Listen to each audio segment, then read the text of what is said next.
Robin, tu supportes pas que les femmes m'embrassent moi et pas toi. Et maintenant, je veux mon propre signal, ok? Mais ta gueule, Robin, putain ta gueule! Batman et Robin. Bulletin météo du jour. Je vais jeter un froid. Bonjour à tous et bienvenue dans cette nouvelle vidéo. Alors aujourd'hui je reviens sur Batman et Robin, sorti en 1997 et réalisé par Joel Schumacher. Et oui, vous me l'avez tous demandé en masse, j'ai dû me le réenquiller, c'était terrible, c'était une torture. Allez, même si j'ai pris un petit peu de plaisir quand même, parce qu'il y a quand même pas mal de fois où tu te tapes des barres de rire, mais ça a été quand même assez compliqué. Alors ne vous inquiétez pas, tout au long de cette vidéo, il y aura évidemment les répliques de merde de Batman et Robin, mais je les ai mis exprès en VF parce que c'est beaucoup plus marrant. Salut Freeze, je suis Batman. Alors il faut savoir mes amis que ce long métrage a rapporté plus de 238 millions de dollars au box-office. Et oui, ce sont des chiffres à tomber par terre quand même quand on voit le film qu'est Batman et Robin.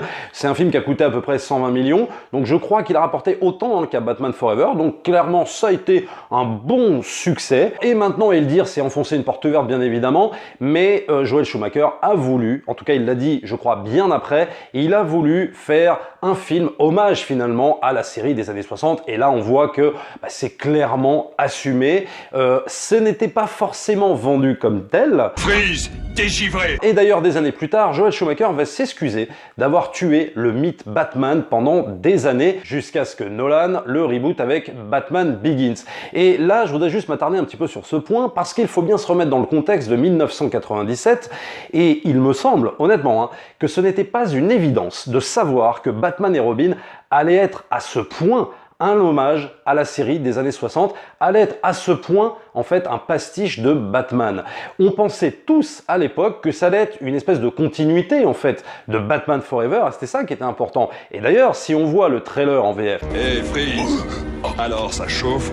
évidemment, on va pas échapper à quelques blagues par-ci, par-là. Il n'y a aucun problème là-dessus. Mais si on voit la différence entre le trailer en VF et le trailer en VO, le trailer en VO, on pouvait peut-être plus percevoir que le tout allait être plutôt marrant, allait être une grosse blague, mais le trailer en VF vendait quelque chose, disons, d'un peu plus sérieux et d'un peu plus dans la continuité d'un Batman Forever. Et j'ai quand même l'impression qu'il y a eu une malhonnêteté de la part de Schumacher et de la Warner à l'époque où on vendait Batman et Robin. Il y avait une volonté finalement de dire, vous inquiétez pas, vous allez retrouver le ton sérieux de Batman, tout en étant un peu plus détendu que par rapport au Burton, bien sûr, il ne s'agit pas de reproduire ce qu'avait fait Burton, mais au moins vous allez retrouver ce que vous avez aimé dans Batman Forever. Et quand tu t'assois dans la salle, quand le film commence, très honnêtement, bon, mis à part évidemment le changement de casting par rapport à George Clooney, mais tu te dis, ouais, bon, je vais être dans la même matrice, quoi, en gros. Et le truc, c'est que quand tu as les premières répliques qui arrivent, où tu as Robin qui dit « Je veux une bagnole. Les filles en sont dingues. C'est pour ça que Superman bosse seul. là tu te dis, ah, il y a peut-être un petit problème, est-ce que je suis dans la bonne salle, est-ce que je suis en train de regarder le bon film, est-ce que je vais pas être dans une parodie? Mais après tout, quand on regarde les films de super-héros maintenant, notamment les Marvel, c'est pas 2-3 blagues qui vont te gâcher l'expérience du film. Ça veut pas dire que parce que tu mets des blagues pendant tout le film, que ça y est, le film est traité comme un pastiche. Et le truc c'est que là, et moi là je vous parle de mon expérience, c'est que je ne pensais pas voir un tel pastiche en fait. C'est-à-dire qu'à l'exécution du film, je ne pensais pas que ce serait ça. Honnêtement, Batman et Robin. Et le truc, c'est qu'on l'a vite compris, parce que mis à part, évidemment, le plan sur les fesses, les tétons, tu sais, les tétons sur les armures, qu'on fait toute une polémique, les fesses d'Alicia Silverstone aussi, d'ailleurs, qu'on verra. Mais ça fait partie de l'ADN des films de Schumacher, ça fait partie de sa saga. Lui, c'est son délire de faire des gros plans sur les bras, les mains, les fesses, etc. Après, je vais passer, évidemment, sur la Batcard, parce que la Batcard, tout le monde en a parlé, bien évidemment. Et il faut savoir que cet élément-là n'est pas tout de suite au début du film. Il est bien plus loin. Et ça, à l'époque, ça a fait toute une polémique de dingue. C'est-à-dire que tu as tous les fans de Batman qui voulaient prendre Joel Schumacher et le foutre au feu quand ils ont vu cette scène de la Batcard. Et c'est pour ça que j'insiste sur le fait qu'il y a eu, à mon sens, un gros malentendu avec le fait de vendre un film plus ou moins sérieux de Batman et le résultat final. Parce que si on avait su dès le départ que la Warner voulait vendre son film, ou Joel Schumacher voulait vendre son film comme un hommage à la série des années 60, bah peut-être que le film, en termes de réception critique, aurait bien plus marché que la réception hyper douche-froide qu'il a eue. C'est-à-dire que là, les critiques, ils sont allés en mode on va voir un Batman sérieux, et bah ils se sont retrouvés avec ça, donc d'un seul coup, c'est de la merde, c'est pourri, les fans de Batman qui se sont tous rebellés, on voit la Batcard et tout ça. Mais si on t'avait dit que c'était un hommage à la série des années 60, le fait de voir la Batcard, ça t'aurait pas plus choqué que ça en fait. Donc, c'est pour ça que c'est un petit peu compliqué. George Clooney est Batman. Ta mère ne t'a pas dit qu'on ne joue pas avec les armes.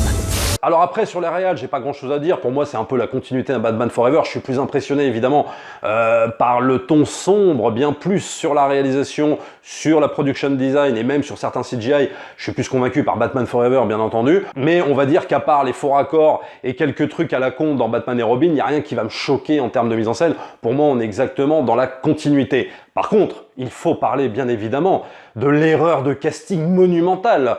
Peut-être le pire Batman qui n'ait jamais existé, la pire erreur de casting de tous les films Batman, à savoir George Clooney. Alors il faut savoir que George Clooney, à l'époque, il était très connu parce qu'il tournait dans Urgence, donc il se baladait entre le plateau de Batman et Robin et celui d'Urgence. Mais le truc, c'est que là, c'est une erreur monumentale. C'est-à-dire qu'il n'y a pas un moment dans le film où tu te dis que, ouais, je vois Batman. Non, tu ne vois que George Clooney dans le costume de Batman. Comme si le mec, il était en mode cosplay, quoi.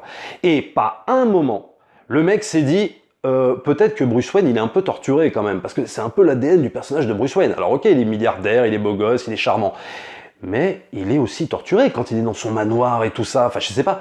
Et là, le mec, on dirait qu'à chaque plan où il est dans son manoir, il va te servir un espresso. T'as des scènes comme ça, invraisemblables tout au long du film, quand il est dans sa Batcave. Bon, déjà, la Batcave, t'as l'impression qu'elle est là pour être là, parce que la reconstitution en termes de production design de la Batcave, elle est juste complètement ratée. On dirait une salle à manger transformée en Batcave. Le mec, il est devant son super ordinateur, comme moi, je suis devant mon PC. Il n'y a aucune incarnation par rapport à l'univers même de Bruce Wayne, Manoir, Batman, etc. Il n'y a zéro incarnation. Alors moi, je veux bien mettre tout sur le dos de Joel Schumacher, bien sûr. C'est lui, après tout, le réalisateur. Mais il existe quand même dans le cinéma ce qui s'appelle des échanges entre acteurs et réalisateurs. C'est-à-dire qu'à un moment donné, tu as toujours l'acteur qui peut dire « Eh, tu sais, je pense que on pourrait peut-être faire un Bruce Wayne quand même plus torturé, quoi. Moins, tu sais, quand il t'annonce par exemple que Alfred est en train de mourir, ouais, Alfred est en train de mourir. » Avec tous les tics insupportables de l'époque de George Clooney, quand même, faut se rappeler, hein, tu sais, la tête sur le côté comme ça, tu vois, machin.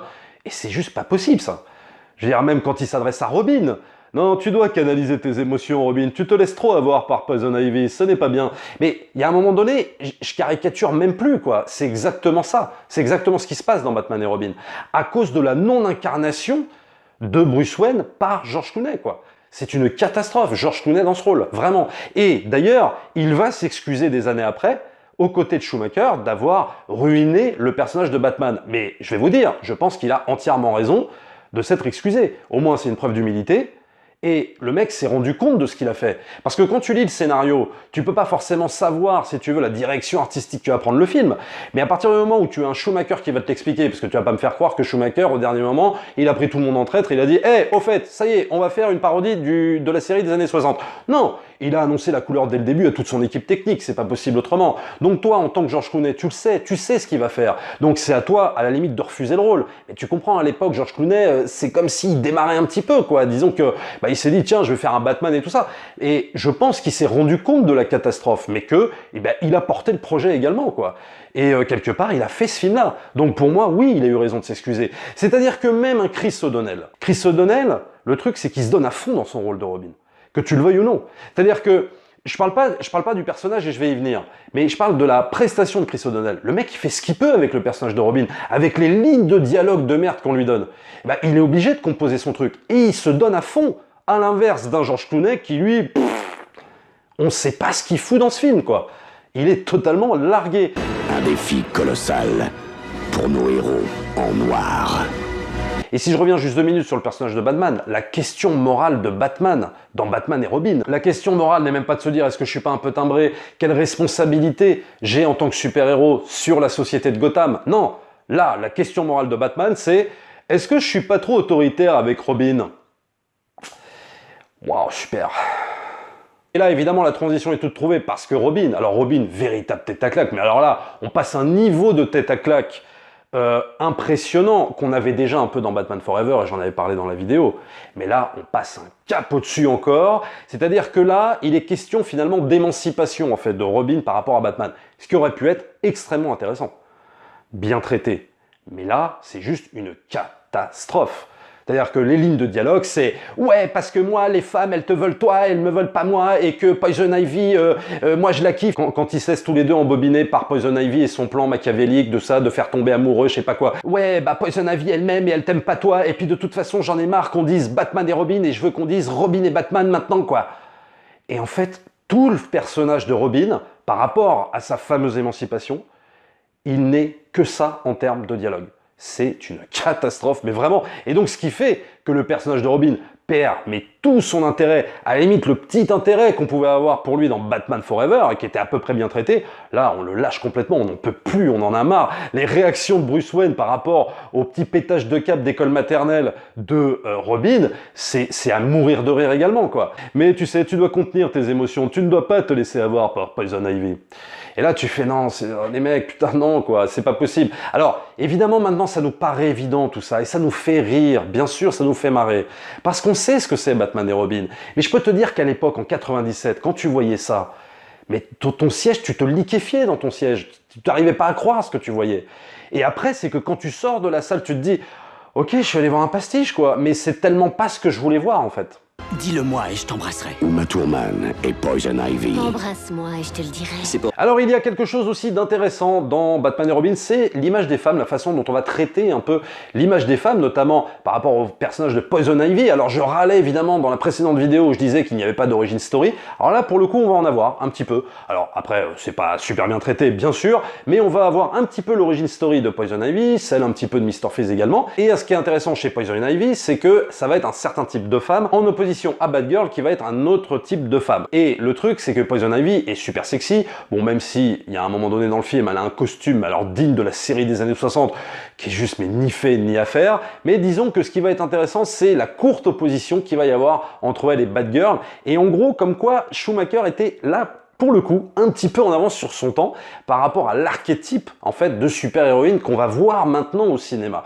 C'est-à-dire que Poison Ivy représente la femme calculatrice, vénéneuse, enfin celle qui va être à peu près condamnée évidemment par les féministes parce que on ne peut pas représenter une femme comme ça, mais disons qu'elle est représentée en tant que méchante, donc à la limite ça peut peut-être passer, quoique maintenant représenter une femme méchante ça peut peut-être paraître un petit peu compliqué, et il va y avoir son opposé, c'est-à-dire Batgirl qui elle, bon elle sort de nulle part, hein, c'est la nièce d'Alfred. Ok, je sais pas où ils sont allés chercher ça. Je me demande encore Barbara Gordon qui est la nièce d'Alfred. Bon, ok, d'accord. Pourquoi pas. De toute façon, on n'est pas à une connerie près. Mais le truc, c'est que Batgirl va sortir une de ses punchlines à Poison Ivy en lui disant « Tu es sacrément nocif pour l'image des femmes ». Et là, Schumacher, là, il est en avance. Parce que maintenant, ce type de représentation comme Batgirl, qui était très mal représenté à l'époque, hein. Nous, quand on voyait Batgirl, on était mort de rire. Mais, si tu veux, ce type de femme indépendante, badass, combattante, courageuse, etc., c'est maintenant ce que les studios demandent, et c'est ce qu'on va mettre beaucoup, beaucoup en avant maintenant. C'est-à-dire maintenant, il nous faut des héroïnes badass, des femmes indépendantes, etc., etc. Donc maintenant, ce n'est plus une blague, alors qu'en 97, c'était clairement très mal vu, et puis en plus, dans le film, c'était extrêmement mal exploité, c'est-à-dire que Schumacher ne sait pas quoi en faire de Batgirl, donc il fait ce qu'il peut, mais quelque part, ce type de super-héros féminin, il était très mal traité dans Batman et Robin, mais c'est ce qu'on va voir, mieux traité bien sûr, maintenant dans le cinéma super-héroïque. Mieux traité, si on voit Captain Marvel, c'est pas non plus la panacée, mais quand même, on va dire que c'est quand même traité un petit peu plus sérieusement que dans Batman et Robin.